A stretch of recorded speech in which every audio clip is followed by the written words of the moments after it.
Okay,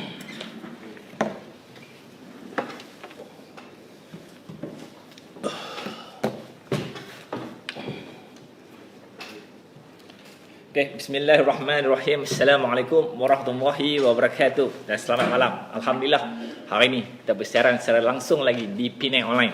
Pada malam ini kita tampilkan seorang aktivis masyarakat yang orang kata ada setengah orang gelar dia Kepala Masam di negeri Pulau Pinang. Jadi hari ini saya tampilkan tuan-tuan dan puan, saudara Ahmad Yaakob Nazri, naib pengurusi pertubuhan pribumi perkasa negeri Pulau Pinang. Apa khabar saudara Ahmad Yaakob? Alhamdulillah, sihat alhamdulillah. Saya panggil Yaakob lah, no? Lebih mudah kita panggil Yaakob. Jadi Yaakob, dalam suasana santai kita pada malam ini, persoalan-soalan yang akan kita kemukakan pada hari ini, insya-Allah kita juga akan ambil soalan-soalan daripada penonton. Jadi mana-mana penonton yang ada soalan boleh kemukakan, insya-Allah kita akan ambil secara random sebentar saya lagi. Jadi Kok, boleh kita mulakan? Boleh. Okey Kok, bila sebut tentang perkasa ni, ada orang yang lebih kenal perkasa itu kerana Datuk Ibrahim Ali Tok Him. Perkasa Tok Him. Jadi hari ini kita nak saudara Yaakob sebagai naib pengurusi perkasa negeri Pulau Pinang, kalau boleh ceritakan sedikit tentang penubuhan, peranan serta organisasi perkasa khususnya di negeri Pulau Pinang ini. Bismillahirrahmanirrahim. Alhamdulillahirabbil alamin wassalatu wassalamu ala asyrafil anbiya'i wal mursalin wa ala alihi wa sahbihi ajma'in. Subhanaka la ilma lana illa ma 'allamtana innaka antal alimul hakim. Rabbi shrah li sadri wa yassir li amri wahlul 'uqdatam min lisani yafqahu qawli, amma ba'd. Terima kasih saudara Helmi dan rakan-rakan penyiar dan juga penonton di rumah. Perkasa ini merupakan satu pertubuhan bukan kerajaan, NGO. Satu badan pertubuhan badan bukan kerajaan, NGO, yang ditubuhkan pada tahun 2008, sejurus selepas PRU ke-12. Apabila tsunami politik berlaku pada tahun 2012 itu, maka Datuk Paduka Ibrahim Ali Datuk Ibrahim Ali merasakan bahawa, dan juga rakan-rakan merasakan bahawa perlu ada satu badan, satu NGO yang berperanan untuk memastikan perjuangan ke arah menegakkan hak-hak istimewa orang Melayu, kesucian agama Islam dan martabat Raja-Raja Melayu itu harus kita tegakkan. Makanya perkasa ini ditubuhkan, dan perkasa ini dijadikan satu platform untuk memastikan bahawa perkara-perkara yang saya sebutkan tadi itu diperjuangkan, dan ianya selaras dengan perlembagaan persekutuan. Tidak ada satu aspek pun yang kita melanggar perlembagaan persekutuan. Kalau kita mempertahankan hak Melayu, itu ialah hak orang Melayu. Kalau kita mempertahankan raja-raja sebagai payung kedaulatan negara, kita pertahankan hak raja-raja. Dan Islam sebagai agama persekutuan, ini ialah tiga asas kepada penubuhan negara Malaysia ini. Jadi seperti mana, saya juga tidak nafikan kaum-kaum lain juga mempunyai pertubuhan-pertubuhan seperti ini. Suka saya sebutkan Dong Xiong buat kerja mempertahankan kaumnya. Kan? Kalau kita lihat dari segi pendidikan India, kita ada Sri Murugan merupakan NGO yang mempertahankan kaumnya. Maka perkasa bertindak mempertahankan dan juga buat kerja menjaga kedaulatan bangsa Melayu. Jadi ini ialah teras kepada kenapa selama ini alhamdulillah, walaupun perjuangan perkasa ini dilihat sebagai resis, tapi bagi saya senang ya Helmi. Siapa nak jaga bangsa saya kalau bukan saya sendiri ya? Betul. Jadi maka atas dasar itu perkasa ditubuhkan, dan asasnya ialah tiga perkara tadi, IMR, Islam, Melayu dan juga Raja-Raja. Siapa pengurusi perkasa ni Bang? Sekarang ni Cikgu Nasir. Okey, baik Kok. Tentang tadi Yaakob sebut tentang peranan perkasa memperjuangkan Melayu, Islam dan juga Raja. Tapi hari itu memang kita kena akui, perkasa di awal penubuhannya begitu lantang mempertahankan tiga institusi ini. Kita tengok betul lantang suara perkasa. Tetapi hari ini orang semakin lihat suara perkasa semakin perlahan-lahan, dah nak sayup. Jadi Kok, sedangkan pada saat dan ketika ini Islam, Melayu, Raja semakin ditentang. Jadi benarkah persepsi ini, ataupun ini hanyalah satu omongan atau persepsi yang jahat semata-mata? Boleh ulas sikit? saya tak setujulah dengan kenyataan tersebut. Sememangnya perkasa tidak lekang daripada menjadi juara kepada isu-isu yang melibatkan hal ehwal umat Islam yang Melayu.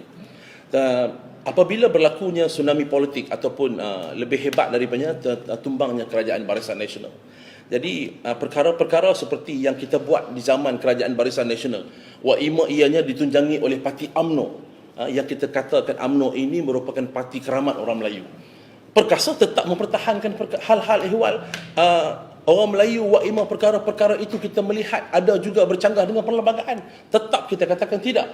Tambahan pula dengan naiknya kerajaan Pakatan Harapan, kerja kita lagi lebih lah kan, kerja kita lagi lebih lah sebenarnya kan. Sebenarnya perkara-perkara seperti ini, okey, kita tidak boleh pandang enteng. Sebenarnya apabila tumbangnya kerajaan Barisan Nasional, naiknya orang kata kerajaan Malaysia baru ini, sebenarnya tugas perkasa lagi berat, tuan-tuan. Dan ditambah pula dengan liberal, golongan-golongan liberalnya tampil ke hadapan, golongan-golongan Melayu yang sebenarnya Melayu itu sendiri mempertikaikan hak-haknya yang berada dalam perlembagaan.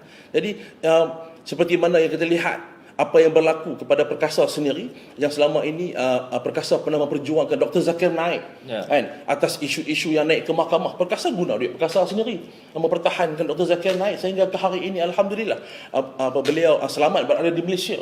Walaupun kita tahu banyak usaha-usaha yang cuba nak menghalau Dr. Zakir Naik sebagai contohnya, dan perkasa bagi bintang Johan Perkasa kepada Dr. Zakir Naik sebelum ni semasa persidangan agung perkasa baru-baru ini.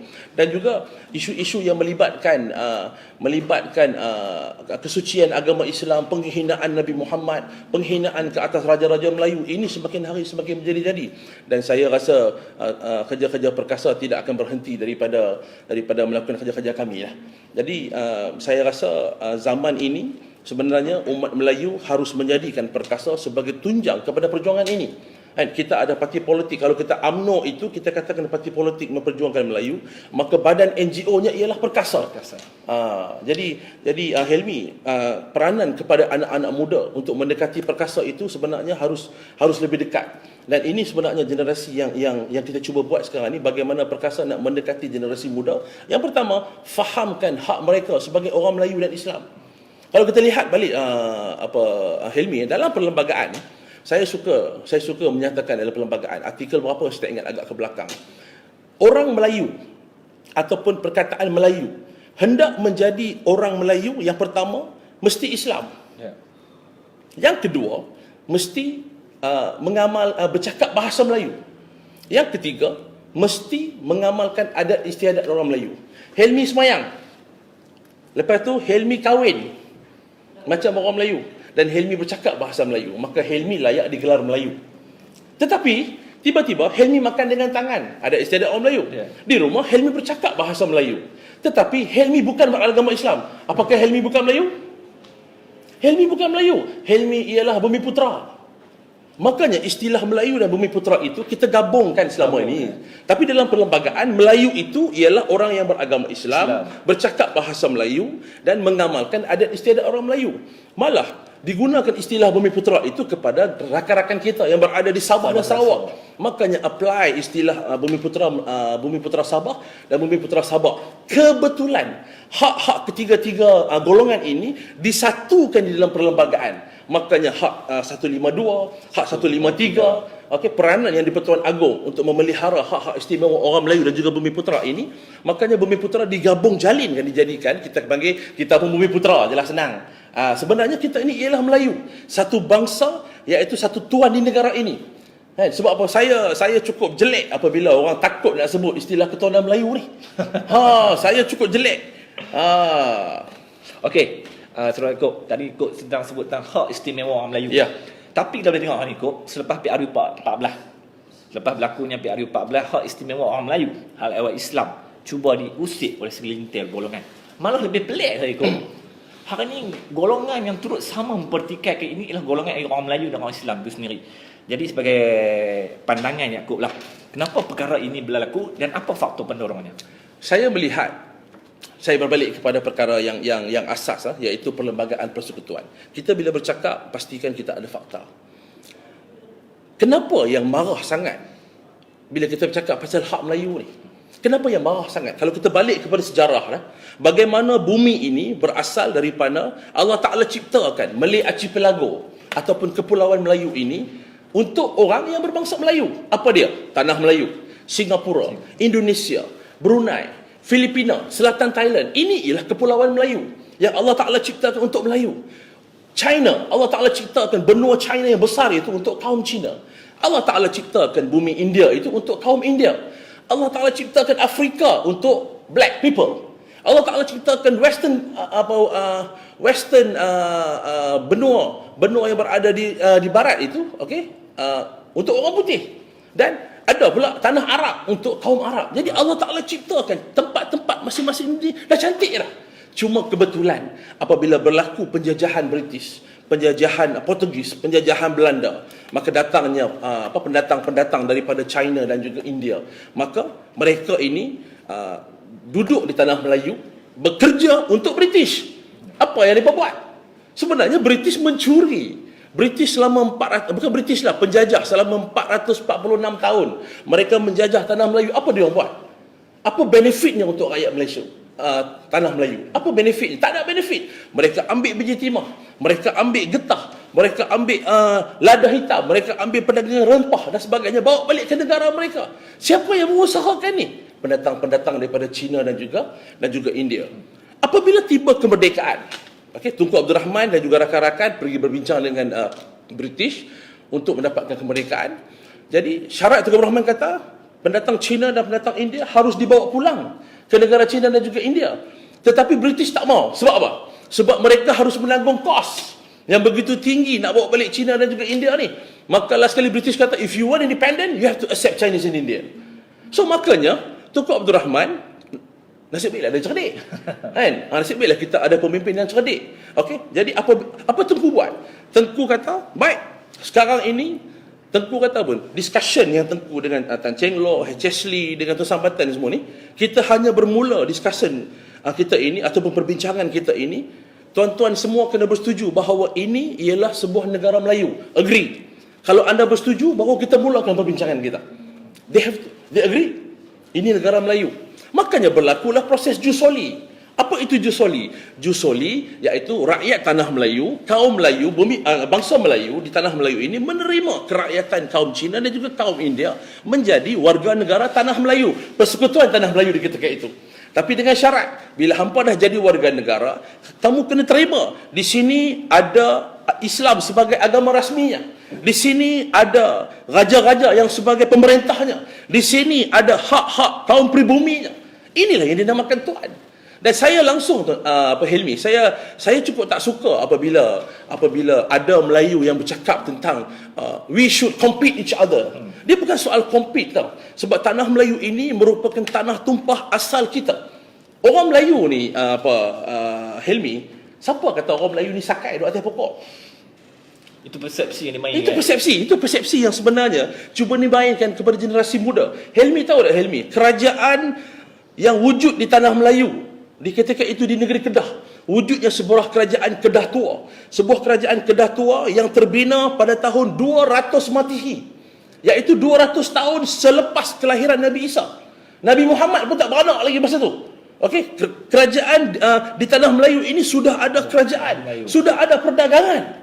Malah apabila USM dia buat research dekat Sungai Batu, dekat Merbok tu, apa yang dijumpai? Mereka menjumpai kesan-kesan tamadun manusia yang wujud di Sungai Batu Merbok itu 500 tahun sebelum kelahiran Nabi Isa. Maknanya orang Melayu takkan pakai pinggan duduk atas pokok. Takkan orang Melayu minum dalam mangkuk, minum dalam cawan, duduk atas pokok pakai cawan. Maknanya kita sudah ada tamadun. Orang Melayu ini hebat. Helmi tahu tak apabila berlaku perperangan di antara Portugis dengan kerajaan Melaka 1511. Kerajaan Portugis berperang dengan Kesultanan Melayu Melaka. Kerajaan Melayu Melaka tahun 1511 itu bukan perang sehari 2 hari menang. Mereka perang 50 tahun, 80 tahun. Bagaimana hebatnya bahtera kerajaan Melayu Melaka ni. Zaman dulu orang Melayu dah ada pistol. Orang Melayu dah ada senapang. Orang Melayu dah ada meriam. Orang Melayu dulu bukan berperang guna keris dan tombak. Tapi persepsi yang dimainkan kepada generasi hari ini, orang Melayu teruk, orang Melayu pemalas, ini persepsi yang bagi saya tak betul. Ditambah pula pada hari ini, kita sekarang sudah ada perlembagaan, dan hak-hak, nama pun hak. Hak dengan hadiah, dua perkara yang berbeza, Helmi. Nampak tak? Jadi orang Melayu harus terima hakikat bahawa ini tanah anda. Ini tanah Melayu. Dinamakan Malaya. Malaya itu ialah tanah Melayu. Dan dinamakan Malaysia. Apa itu Sia? Sia itu ialah kalau kita translate dia, ianya menjadi tanah ataupun tanah Melayu lah. Jadi Malaysia ini ialah tanah Melayu, tanah milik orang Melayu. Makanya dia ada kerajaan dia ada orangnya. Dia bukan ada orang Melayu datang pada China dan bukan. Jadi sejarah sebenarnya menunjukkan bahawa Melayu ini hebat. Maka hari ini kita harus meneruskan kehebatan bangsa itu. Jadi saya tak setuju bahawa dia kata orang Melayu ini harus compete each other. Compete lah, tetapi dalam keadaan yang dia sudah ada punya haknya. Sekarang ni Helmi ada mak lah. Kan? Saya kata mak Helmi tu, alah, siapa-siapa kawan saya si Ali lah bagi pinjam mak Helmi. Helmi marah tak? Mak Helmi, pasti apa Helmi nak Ali bagi pinjam kat Helmi? Itu mak Helmi, hak Helmi. Sama juga dengan saya, Islam hak saya, raja-raja hak saya, tanah ini hak saya, pendidikan hak saya, kaki-kaki kerajaan hak saya. Jadi kenapa perlu saya be apologetic? Saya harus berbangga dengan hak saya. You all pendatang-pendatang ini yang nakkan hak kita, maka kita harus pertahankannya. Jadi Saudara Yaakob, saya tertarik tadi bila Yaakob tu. Yaakob cukup marah kalau orang ni malu nak mengaku nak sebut tentang ketuhanan Melayu. Betul. Itu kata Yaakob. Betul. Dari Yaakob, Menteri Belia dan Sukan kita, Ketua Armada Bersatu pada Oktober 2018 menegaskan zaman ketuhanan Melayu telah berakhir di negara ini. Katanya Melayu harus terbuka dan kehadapan jika mahu maju, harus sama bersaing jika mahu berjaya dalam zaman serba canggih ini. Jadi hari Yaakob, isu ketuhanan Melayu ni kita lihat sering berulang dan menimbulkan pelbagai perdebatan umum. Jadi pandangan Yaakob sendiri. Saya memang macam inilah. Ni dah masuk politik dah ni. Kan? Ni dah masuk politik sebab Perkasa ini NGO berlandaskan politik. Dia ialah sebuah NGO yang issue oriented. Dia bukan sebuah NGO yang orang kata program. Tak buat program pun tak apa, tapi bila ada isu Perkasa ke hadapan. Jadi kadang-kadang saya nak komen lebih-lebih pun sedih juga. Menteri kita ni orang Melayu. Kan? Dan dia pun saya dengar dia junior saya di universiti dulu. Dia junior saya kat UIA. Dan saya nak bagi tahu kenapa dia masuk UIA. UIA itu Universiti Islam Antarabangsa, merupakan sebuah universiti yang didirikan atas perlembagaan 153. Kenapa didirikan banyak universiti-universiti Islam ni? Nak bagi budak Melayu masuk lah. Jadi tak pandai terang mana pun. Nampak tak? Sebabkan dia Melayu tu dia masuk universiti tu.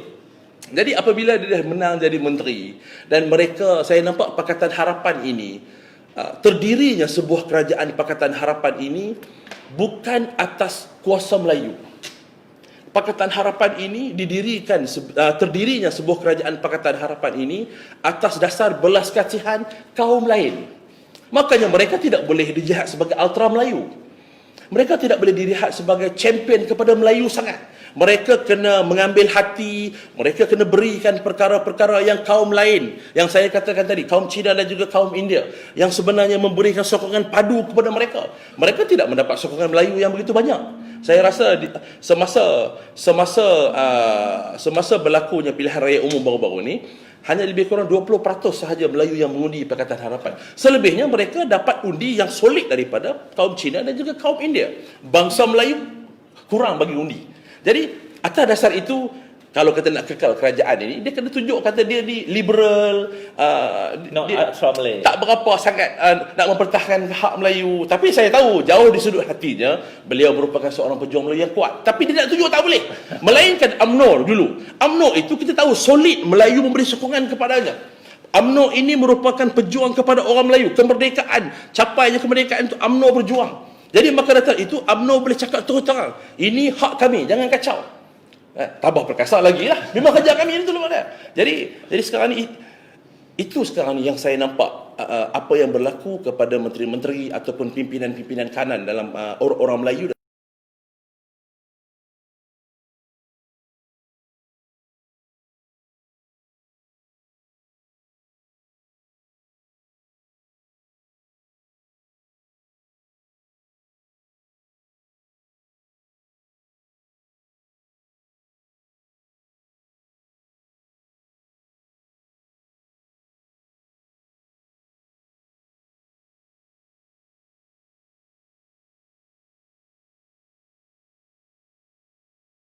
mengganggu gugat perlembagaan negara, terutamanya perlembagaan melibatkan 152 dan 153. Seperti yang saya katakan tadi, Helmi, ya, Malaysia ini dia ada asasnya ataupun tunjang kepada penubuhan negara Malaysia ini merupakan perlembagaan persekutuan.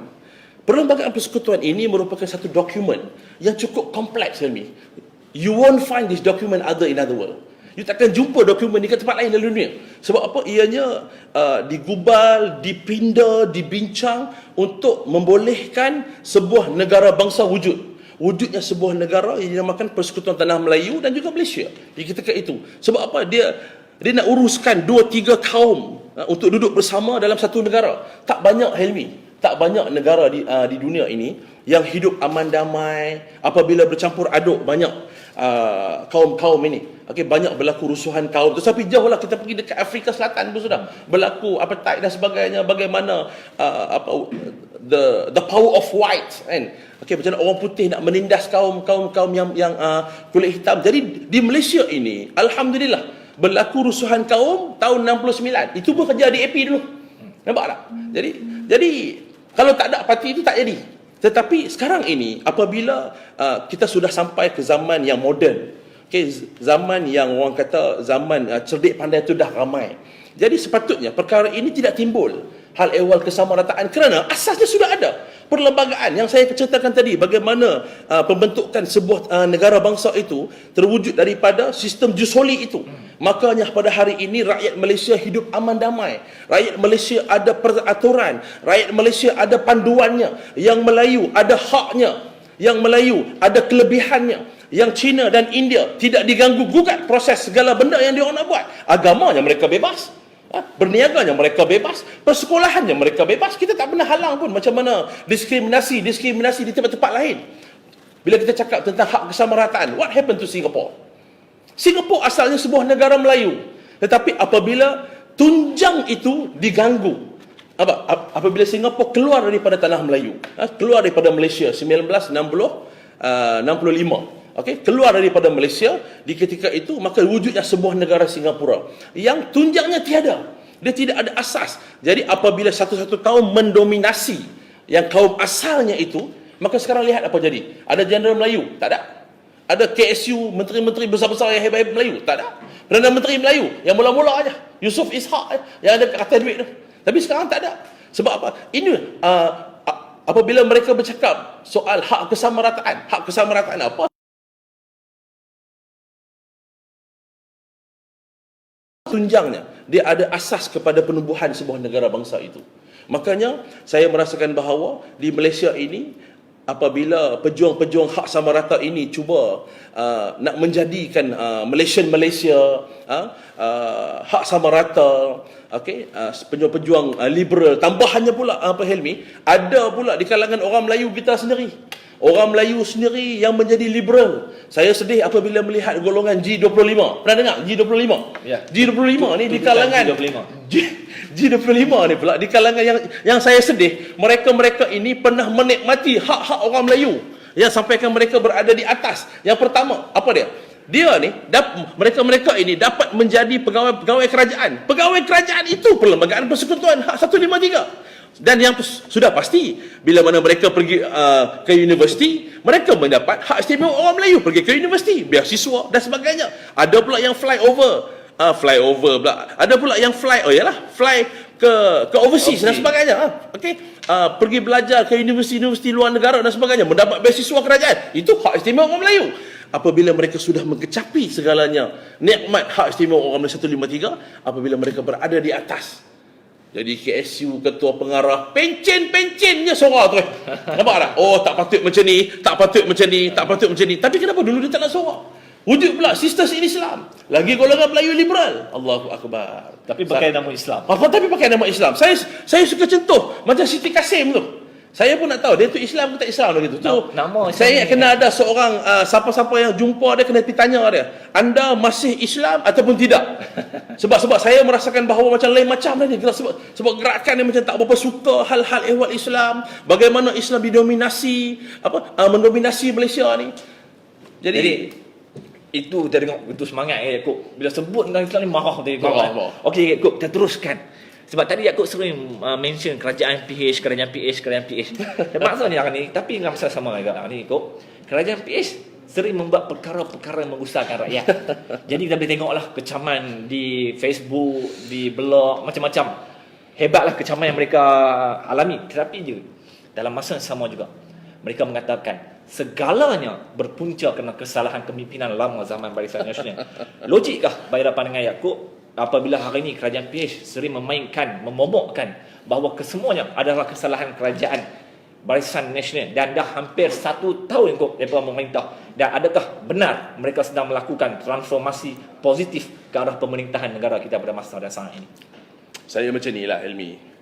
Bila bercakap tentang soal-soal politik ni pemerintah, yang pertama bila dah gagal dia akan suka tuding kat orang. Dia akan suka tuding dekat orang bila dah gagal. Tapi bila mana dia tu berjaya, dia akan kata kejayaan itu adalah kejayaan milik mereka. Jadi dalam masa yang sama, tunjang yang berselah berat tu, saya suka pegang kepada tunjang tadi. Saya suka berpegang kepada tunjang, bagaimana tunjang sebuah negara itu didirikan, bagaimana sebuah parti Barisan Nasional yang bagi saya sudah mencakupi keseluruhan kaum dengan 14 parti komponen yang memerintah Malaysia selama ini, sudah menjalankan pelbagai perkara, sudah menjadikan Malaysia ini sesuatu negara yang begitu hebat. Tapi apabila datangnya Pakatan Harapan dengan kegagalan ini memang banyaklah.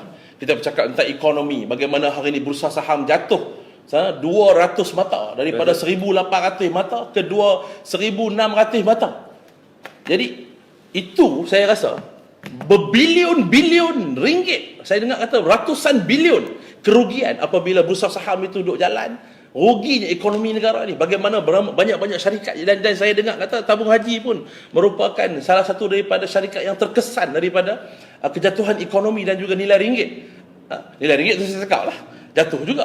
Jadi perkara-perkara seperti ini saya juga memang, kalau kita tengok Pakatan Harapan sudahlah. Yang pertama kabinetnya, bagaimana seorang menteri yang dulunya mereka ini pembangkang, tapi bila dah jadi kerajaan, dia jadi macam tak nak buat kerja. Benda-benda yang mereka buat kerja dulu ni mereka lah duk berguling jalan, berguling atas jalan raya, tidur atas jalan raya, pergi dekat parlimen membantras. Contoh AES ini menzalimi rakyat, AES ini tu, AES inilah. Tapi bila jadi kerajaan, no discount, AES kita perbanyakkan lagi. Jadi rakyat sekarang tuan-tuan, mereka ingat rakyat ini bodoh. Makasih syariah kata. Makasih syariah. jadi mereka ingat rakyat pada hari ini tak boleh berfikir. Jadi perkara-perkara seperti ini menyebabkan rakyat dah mula muak. Yang mereka tahu Najib bagi perkasa. Kita melihat selagi mana perkara-perkara yang tidak mengganggu-gugat struktur yang saya katakan tadi, Islam, Melayu, Raja, kita boleh berdiam diri. Tapi makin banyak perkara-perkara ini diganggu-gugat. Saya ambil satu contoh. Tak pernah sejarah dalam bajet kerajaan persekutuan memberikan peruntukan kepada sekolah Cina swasta sebanyak 12 juta. Tak pernah langsung dibuat benda ni. Tetapi sekarang ni di-announce dengan bangganya. Mereka lupa bahawa Malaysia ini populasinya 68% adalah orang Melayu dan Bumiputera. Dan mereka ini adalah pemegang ataupun stakeholders kepada tunjang kita, iaitu Perlembagaan Persekutuan. So, apakah mereka nak jadi kerajaan sepenggal? Jadi saya nampak ke arah macam itulah. Jadi tambah pula dengan kuasa dominasi politik yang ada pada hari ini. Jadi fakta-fakta yang saya nak berikan lagi, apabila kegagalan mereka ini suka menuding jari. Sebab apa? Nak tunjuk kata mereka cuci. Saya ambil satu contoh, GST. Dulu kita kena bayar berapa persen? 6%. Hari ini kita kena bayar berapa persen? 6%. Tapi apa bezanya? Semasa kerajaan BN dulu buat GST, rakyat tetaplah dimomokkan dengan susahnya, kos sara hidup yang tingginya, rakyat kena tanggunglah cukai dan sebagainya, berbagai-bagainya, 6% juga. Hari ini rakyat kena tanggung juga. You pergi kedai momok beli teh tarik, ada 6% juga. Kita pergi supermarket, beli barang, ada 6% juga. Tetapi apa bezanya GST dengan SST? Zaman GST dulu, yang saya difahamkan, GST dulu, sistem percukaiannya cukup efisien. Kerajaan boleh monitor setiap pergerakan wang dalam syarikat-syarikat yang berniaga. Tapi hari ini mereka kembali kepada zaman asal. Kita nak jadi zaman dinosaur lah. Dah lah isu, contohlah kita balik lagi isu celup cap jari. Isu celup jari apabila kita mengundi. Ini hanya dipraktikkan kepada negara-negara yang ketiga. Negara-negara yang tidak membangun. Negara-negara yang ramai populasi penduduknya. Tetapi Malaysia, negara membangun ke arah negara maju. Patutnya lagi efisien. Tapi kita buat kerja yang patah balik. Ini juga hasil desakan bersih. Now, SST. Bila jadi SST, toke-toke syarikat ini semua boleh lari cukai. Macam dulu juga. Tapi GST tak boleh lari cukai. Makanya mereka marah. SPAD kepada APAD. Saya ambil itu contoh isu. Soalnya Mereka mengatakan bahawa Barisan Nasional salah. Barisan Nasional salah. Now Barisan Nasional buat SPAD, Suruhanjaya Pengangkutan Awam Darat. Sekarang ni mereka tukar kepada Agensi Pengangkutan Awam Darat. Apa beza dia? Ada beza dia, Helmi. Beza dia, Suruhanjaya Pengangkutan Awam Darat hebat, efisien, cekap dalam setiap proses penguatkuasaan. Makanya toke lori, toke bas, toke taksi takut dengan SPAD ni. Memang mereka akan pastikan mereka ikut peraturan dengan betul. Mereka tak berani ambil penumpang-penumpang yang bukan-bukan. Ambil apa? Angkat bawa barang-barang lebih muatan. Salah. Sebab apa? Penguatkuasaan SPAD ini memang mantap. Sekarang APAD apa jadi? APAD hanya handle perlesenan. Penguatkuasaan diserahkan kepada JPJ. So JPJ nak tengok berjuta kereta. Macam mana JPJ nak fokus kepada kenderaan perdagangan ni? Tak boleh. Sebab apa? Toke-toke juga. Banyak toke-toke di situ membuat rungutan kepada menteri. Menteri pun orang mereka, maka mereka buat suka hati mereka. Tapi rakyat tetap kena GST. Sebab tu kadang-kadang pada hari ini rakyat kena cerdik. Rakyat kena pandai. Dan saya yakin dan percaya rakyat Malaysia sudah pandai memikirkan masa depan mereka. Apa yang betul mereka pilih. Okey, Kok. Kita ambil satu soalan daripada penonton. Okey. Sebelum tu saudara Norizan cakap betul-betul Kok, biar bersemangat anak-anak muda. Okey. Mari kita cari satu Kok. Okey, saya ambil soalan daripada ACM Advan ini. Ini okey. Saudara Yaakob, macam mana pendapat saudara tentang pemimpin kerajaan hari ini yang tergolong pelbagai ideologi seperti orientalis, liberal dan sekular? Adakah bakal menjadi rakyat di bawah pemikiran separa sedar, lalu sejarah Melayu akan terhakis? Saya pandangan itu. Saya tidak menafikan sahabat kita tadi, ACM tadi ACM tadi. Saya tidak menafikan apa yang dia kata itu memang betul. Kerana golongan-golongan ini sentiasa akan cuba berusaha untuk mengambil peluang menjayakan objektif dan juga matlamat mereka. Iaitu menjadikan Malaysia ini sebuah negara 100% sekular. Sebab apa? Sebab sekarang ini Malaysia bukan negara sekular. Malaysia merupakan, sekarang ni Malaysia ialah sebuah negara Islam. Apa buktinya? Balik kepada asas perlembagaan kita. Islam, agama persekutuan tanah Melayu. Islam adalah agama persekutuan. Maknanya the only religion recognized by the federation is Islam. Tetapi agama-agama lain bebas melaksanakan aktiviti mereka. Nampak tak? Sebab apa? Rakyat Malaysia, especially orang Melayu, dia kurang baca sikit babak perlembagaan. Saya nasihatkan kepada bangsa-bangsa Melayu ni semua, okey, anak-anak bangsa, anak-anak muda ni semua, mula baca perlembagaan. Artikel-artikel penting, artikel 3, 153, 152, artikel 11, 121-1A. Ini artikel-artikel yang sebenarnya memberi kekuatan kepada agama kita. Jadi dalam perlembagaan dikatakan Islam, artikel 3, Islam agama persekutuan. Dia tak kata Islam agama rasmi. Tapi kita sampai hari ini duk kata Islam agama rasmi, Islam agama rasmi. Salah. Contohlah, saya menikah dua. Helmi bini nombor 1, ni bini nombor 2. Hari ni saya pergi majlis kenduri, saya bawa Helmi. Ni bini rasmi aku. Itu apa bukan bini rasmi? Tu apa bini tak rasmi? Tak ada. Di Malaysia, the only one religion recognized. Hanya satu agama yang diiktiraf oleh persekutuan. Tapi agama-agama lain bebas melaksanakan agama dan juga fahaman mereka. Sama dengan Islam. Islam kata apa? Islam ya'lu wa la yu'la alaih. Islam itu di atas. Tidak ada perkara yang di atas daripadanya. Quran juga kata, lakum dinukum waliyadin. Kamu agama kamu, aku agama aku. Itu yang kita cuba praktikkan daripada dulu lagi. Makanya peruntukan kerajaan boleh diguna pakai untuk orang Islam. Nak bina masjid, nak bina surau, nak bina madrasah, nak buat program maulud, nak buat program apa saja, nama Islam memang boleh ikut dan ianya sah dari segi undang-undang. Sebab Islam adalah agama persekutuan. Malaysia bukan agama sekular. Malaysia adalah agama Islam. Itu yang diorang marah Pak Helmi. Dan sekarang ini gerakan-gerakan yang cukup besar sebenarnya melibatkan Komanggo. Bagaimana sekarang ni NGO saya boleh sebutlah senang, NGO sebagai Sisters in Islam sekarang ni, mereka dah mula menggunakan situasi politik yang ada pada hari ini. Apabila menangnya Kerajaan Pakatan Harapan, baru-baru ni LGBT pula berlarak dekat dataran mereka. Hidup LGBT, nak muntah saya dengar. Tapi itulah realitinya pada hari ini. Saya nasihatkan kepada pengundi-pengundi yang undi Pakatan Harapan dulu. Ini natijahnya apabila kita marahkan nyamuk, bakar kelambu. Sebab apa? Golongan-golongan seperti ini, mereka cuma mengambil masa yang singkat. Sebab apa? Backup daripada banyak ni. Backup kat luar negara ni cuma nak tengok negara Islam ini berkubuh cukup banyak. Cuma kita lah sebenarnya pendinding ataupun pemelihara kepada kesucian agama yang ada di Malaysia ini. Okey, sebut tentang kesucian agama Islam. Institusi agama Islam yang paling hebat di negara itu, tabung haji. Tabung haji umum hibah 1.25%. Bonus kecil ini diberikan kepada menerusi dengan pelbagai alasan, antaranya kerana TH semakin rugi dan telah rugi, dan berlaku penipuan dan kesilapan pengurusan lama di zaman BN. Saya ambil juga satu soalan berkaitan dengan tabung haji daripada saudara Syazwan Safiq. Dia tanya juga tentang tabung haji ni. Dia tanya TH bukan apa pandangan panelis, ada puak menyatakan TH bukan untuk pelaburan tetapi tabung untuk menunaikan haji. Soalan ini related dengan soalan daripada pilihan online, jadi kita sekalikan. Ini pandangan saudara tentang tabung haji yang begitu viral pada hari Minggu ini tentang isu 1.25 ini. Silakan. Tengok mentaliti Malaysia lah, especially orang Islam lah. Apabila kerajaan mengeluarkan kenyataan TH rugi, saya nak tanya, berapa ramai rakyat Malaysia, berapa ramai orang Islam yang pergi membuat laporan polis? Berapa ramai orang Islam yang pergi membuat laporan polis di atas dakwaan Jabatan Perdana Menteri? Menteri kita lah buat kenyataan, macam-macam lah orang buat, netizen dan sebagainya lah mengeluarkan kenyataan bahawa TH rugi, BN punya pasal. TH rugi, berapa ramai yang buat laporan polis agar ianya disiasat dengan betul? Tak ada. Tapi kalau bak sembang kedai kopi, komen jadi keyboard warrior ni nombor satu. Penyamun lah apalah semua. Berapa ramai yang buat laporan polis? Tak ada. Sedangkan TH ini apabila hibahnya 1.25%.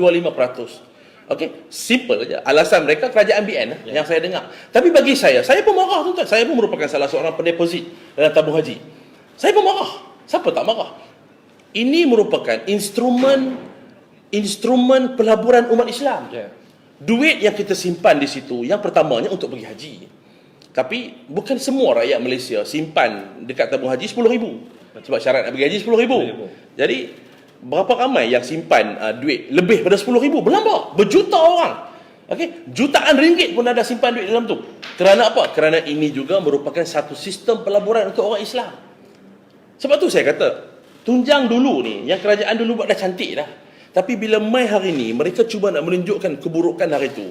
Nampak? 1.25 ni sebab dululah. Mangsanya siapa? Yang duk bergaduh ni atas ni, Pakatan Harapan dengan Barisan Nasional bergaduh. Mangsanya siapa? Orang Islam juga dapat 1.25%. Sepatutnya, berapa ramai umat Islam boleh enjoy duit dividen yang tinggi? Kan? Apa alasannya? Kerajaan dulu bagi dividen yang tinggi kepada pendeposit. Itu salah.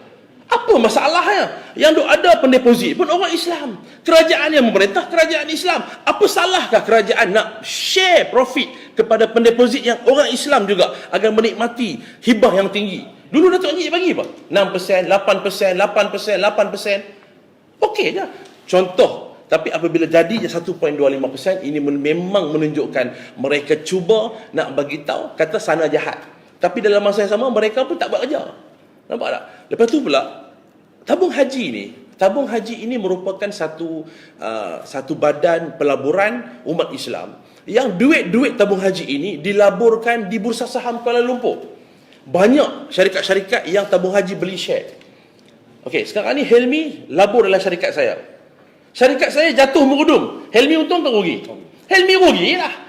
Dulu bursa saham 1,800 mata. Sekarang bursa saham Kuala Lumpur 1,600 mata. Dah jatuh 200 mata. Confirm lah banyak duit tabung haji rugi. Makanya yang jatuh sampai 200 mata ni selepas PRU14. Sebelum PRU14, elok je 1,800 mata. Tabung haji merekodkan keuntungan demi keuntungan. Tetapi kenapa selepas PRU14, tiba-tiba dia rugi pula? Sebelum ni orang Islam elok je menikmati segala hibah dan sebagainya. Pergi haji lah semuanya, diberikan juga subsidi haji. Tak pernah langsung orang Islam dengar sebelum ni isu problem tentang subsidi haji. Sebab itu keutamaan yang kerajaan berikan kepada orang Islam. Kenapa? Kerana Islam agama persekutuan. Makanya sekiranya kerajaan harus pakai wang kerajaan, peruntukan kerajaan, perbendaharaan kerajaan untuk memberi kepada program-program umat Islam, tidak ada hal. Tetapi apa jadi hari ini? Dipertikaikan. Sehingga kan adalah pergi kepada SPV lah dan sebagainya. Saya juga dapat maklumat bahawa apabila tabung haji menyerahkan aset-asetnya sebanyak 19 bilion kepada satu SPV, Prokas ini dahlah ditadbir oleh CEO yang bukan Islam, Cina dan sebagainya. Okey? Ada pula saya baca dalam netizen dalam internet. Dia kata apa? Tengoklah, lembaga pengarah dia semua Melayu, seorang tu je Cina. Dia nampak dah? Sedih kadang-kadang. Kita baca komen tu sedih. Tengoklah semua board tu semua Melayu, chairman pun Melayu, seorang CEO yang Cina. Yang nak menggerakkan kapal itu, nakhodanya ialah CEO. Decision maker kepada setiap pengurusan syarikat ialah CEO, bukan board of director. Board of director datang mesyuarat 2 bulan sekali, dapat elok balik. Itu je kerja board director. Yang nak menjalankan operasi syarikat, CEO. Makanya nakhoda itu penting.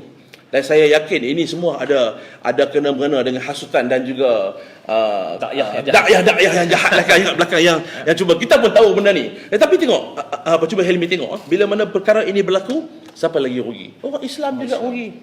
Apabila SPV itu take over 19 bilion aset, okay, termasuk TH Hotel tau. TH Hotel also merupakan salah satu aset yang diserahkan kepada SPV. Dan saya dapat maklumat yang terbaru sekarang ini, tabung haji pula kena bayar sewa dekat TH Hotel. Benda yang Helmi punya, Helmi serah dekat saya. Sekarang ni saya take over TH Hotel, Helmi kena bayar sewa dekat saya. Apa ni? Dan saya pula ambil rumah Helmi, saya bayar dekat Helmi 7 tahun lagi. Ni apa macam cerita ni? Jadi makna kata, saya ambil 19 bilion tu, saya boleh pergi melabur kan, saya boleh pergi buat ke mana-mana, untung saya dapat. Helmi tak dapat. Padahal itu asalnya hak Helmi. Ini rakyat kena tahu tuan-tuan, bagaimana pembohongan demi pembohongan. Perkasa cukup fokus bab ni. Perkasa tak boleh main-main. Bab ni memang perkasa serius untuk memastikan bahawa hak-hak orang Melayu dan Islam itu kena terpelihara. Okey, tadi aku sebut tentang ekonomi, tentang kejatuhan saham dan sebagainya. Tapi hari ini kerajaan pimpinan Pakatan Harapan mengatakan merosotnya ekonomi pada saat dan ketika ini kerana kesilapan kerajaan Barisan Nasional yang dulu, penyelewengan baru dapat dikesan. Jadi hari ini dalam keadaan nak memulihkan semula negara ini, adakah Yaakob yakin dengan kepimpinan negara yang ada di dalam kabinet negara ketika ini, sedangkan sebahagian besarnya kepimpinan mereka dipertikaikan kredibiliti mereka? Saya macam ni lah. Bila tikus dapat labu, dia jadi macam ni lah. Nampak tak? Jadi saya mendambakan bahawa kerajaan Pakatan Harapan ni ibarat seekor tikus yang dapat labu. Habis digerodek, digigit labu tu sampai last kali labu tu pun hancur, kan? Lepas tu barulah rakyat nak nampak. Tapi saya rasa sekarang rakyat dah nampak dah. Saya yakin dan percaya rakyat Malaysia sekarang sudah tak sabar-sabar hendak menunggu tarikh bubarnya Parlimen Malaysia. Sebab apa? Sebab mereka gusar. Saya gusar. Anak-anak saya gusar. Orang lama lagi gusar lah. Sebab apa? Sebab kerajaan yang ada pada hari ini, yang pertama bagi orang Melayu yang merupakan majoriti kepada penduduk tanah ini, sudah gusar, sudah risau. Islam yang pada hari ini dilihat gagal diuruskan dengan betul. Dah dengan menteri pun pening. Yang agama lain pun dia nak jadi hero, yang Islam pun dia tak berapa nak jadi hero, dia pergi jadi hero tempat lain. Nampak? Jadi kita tak faham. Saya nampak pentadbiran kerajaan dulu, dia dah ada work delegation. Bagaimana penyerahan tugas-tugas ni. Hal Islam, hang jaga. Hal Cina, MCA jaga. Hal India, MIC jaga. Hal Sabah Sarawak dah ada parti-partinya jaga. Dan orang-orang yang diberikan tugas itu menjalankan tugas. Aku jaga kerja aku. Aku jangan kacau kerja orang. Ni kerja dia. Saya nak komen. Kerja dia ni saya nak komen. Jadi kerajaan dia jadi, kalau kata KL punya bahasa, dia panggil caca barba. Pulau Pinang dia panggil dalca kurma. Dalca kurma. Jadi sebab apa? Sebab rakyat pun dia jadi macam semakin hari semakin pening, semakin hari semakin setiap hari you bangun tidur, you akan ada isu baru. Apa isu terbaru sekarang ini? Baru tak saya setengah jam. Menteri Besar Johor tukar jawatan. saya pun rasa so setiap hari kita ketagih kepada handphone ini satu perkara yang tak baik. Bila dapat kerajaan macam ni, bangun pagi kita mesti tengok phone dulu. Cuma nak baca apa isu yang terbaru ada pada hari ni. Tadi Yaakob ada sebut tentang parti-parti politik di negara ini. Hari ini isu yang sangat besar di negara ini, kerjasama UMNO dan PAS. Ini satu signal yang ada orang berpandangan bahawa kepelbagaian kaum dan bangsa di negara ini, kerjasama ini hanya akan menguntungkan orang Melayu. Bangsa lain akan tertindas. Malah ada yang menggelarkan kerjasama ini akan menuju ke arah negara ala Taliban. Jadi pandangan saudara, dan adakah saudara setuju kerjasama ini patut diteruskan ataupun tidak baik untuk politik negara? Pepatah Melayu ada kata, ambil satu lidi, kita patah lidi tu. Tapi kalau lidi itu kita gabungkan jadi penyapu lidi, kita nak patahkan tak patah penyapu tu. Sebab apa? Sebab lidi itu banyak. Jadi dalam konteks pada hari ini, kerajaan kita merupakan mengamalkan sistem demokrasi. Demokrasi ini apa tuan-tuan? Demokrasi ini ialah a game by numbers. Sebanyak mana mungkin sokongan yang kita dapat, itulah sebenarnya pemimpin ataupun kerajaan yang akan tertubuh. Jadi dalam masa yang sama, kalau kita lihat balik kepada Malaysia ini yang merupakan orang Melayu dan Bumiputera, merupakan majoriti ataupun penduduk yang paling ramai jumlahnya di tanah Melayu ini, kita bergabung, siapa pun tak boleh kacau lah. Makanya saya secara peribadi dan juga saya rasa yakin rakan-rakan dalam perkasa pun sokong 100%, 100% kerjasama, ta'awun yang dibuat di antara UMNO dan PAS ini, yang menyebabkan kuasa politik itu akan kembali ke tangan orang Islam. Sebab apa? Kita tengok boleh contoh Nabi Muhammad. Apabila Rasulullah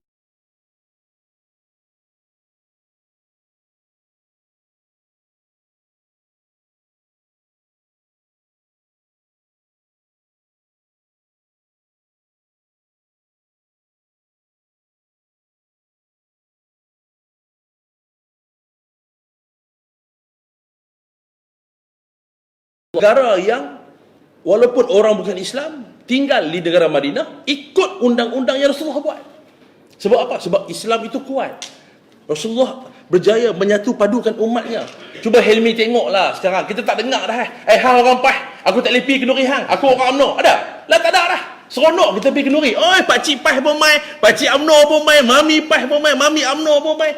Ini sebenarnya yang kita nak. Allah pun kata dah, hang nak bergaduh lama mana? Kan kita ni pun orang Islam, syahadah yang sama, kiblat yang sama. Makanya ini memberi kegerunan kepada puak satu lagi.